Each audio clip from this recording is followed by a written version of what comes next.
Hello and welcome to probably sorry about that, just trying to clear my throat. Probably a very special review. This raptor is from the Camp Cretaceous I believe Dino Escape. I don't remember. I got them on clearance at Walmart. This figure I absolutely love. This is probably my second most favorite raptor figure of all time, first being the Kenner JP3 male raptor. And just for the fact of this figure reminds me so much of that one, and I'll get into that more in a minute.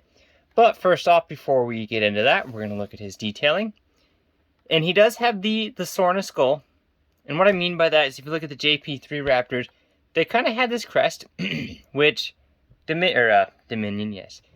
Camp Cretaceous Season 4 had a lot of dinosaurs from Sorna. And you can kind of see he does have that, or I should say she does have that crest shape, and because since we know these ones are from Sorna, that it is in fact a female. But the thing that throws me off on that one is its coloration. You can see it's got some nice kind of cream colored spots on the side and then that brown mixed in with kind of this offset tan color that does continue down its body. You can see its JP logo there and its foot code. But you can kind of see going down its tail, it does have some detail work there, but for the most part it's that brown and kind of cream colored, and this offset on camera it's coming off like a greenish tan. But if we open up the jaw, which is a little bit loose on mine, if we open up the jaw, you can see the roof of the mouth is painted red with some molded detail. You got the tongue there, got the teeth and kind of a yellowish bone on top and bottom, and he does have, or she, pardon me, does have the more I guess you can't see the eye if I do that, JP3 style eyes. And getting into what I said earlier with this figure and reminding me of the JP3 Kenner Raptor is its gimmick.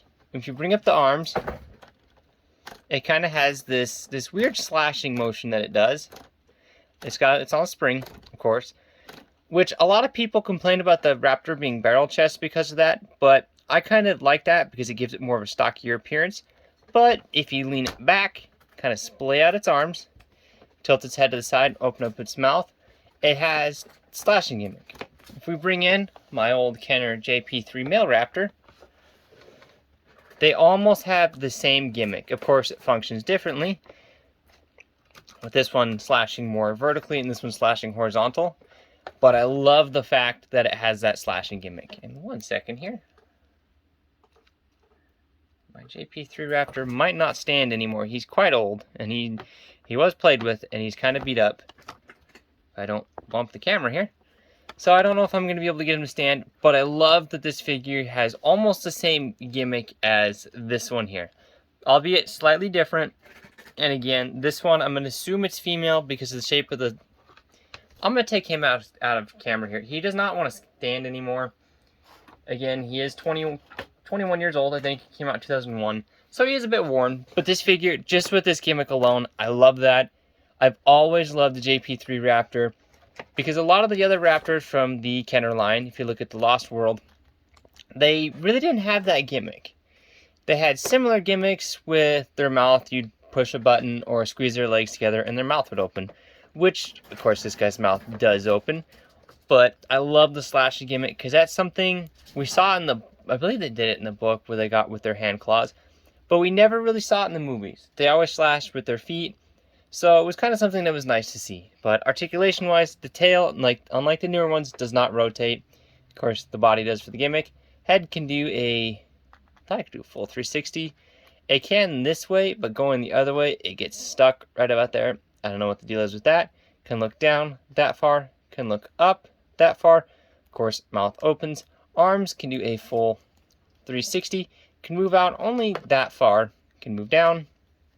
Legs can go back that far, can go forward that far before they get into the arms. And that's pretty much it.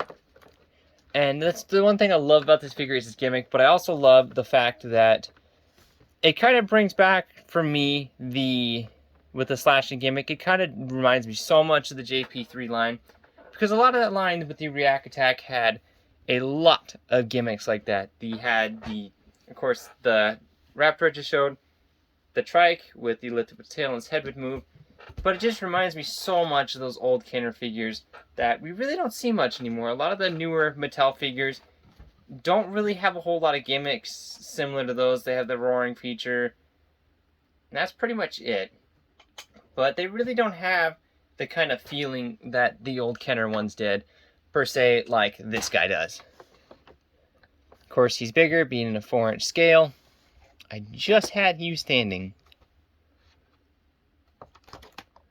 And as I knock that raptor over, he does not want to stand.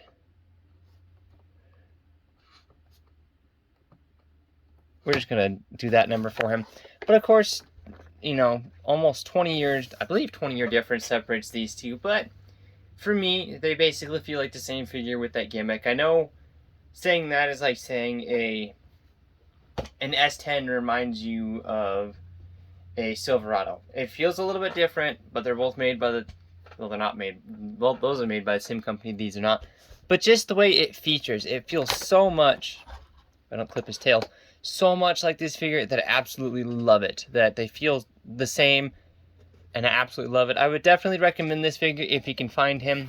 I found mine on clearance. I don't know if they still carry him in stores.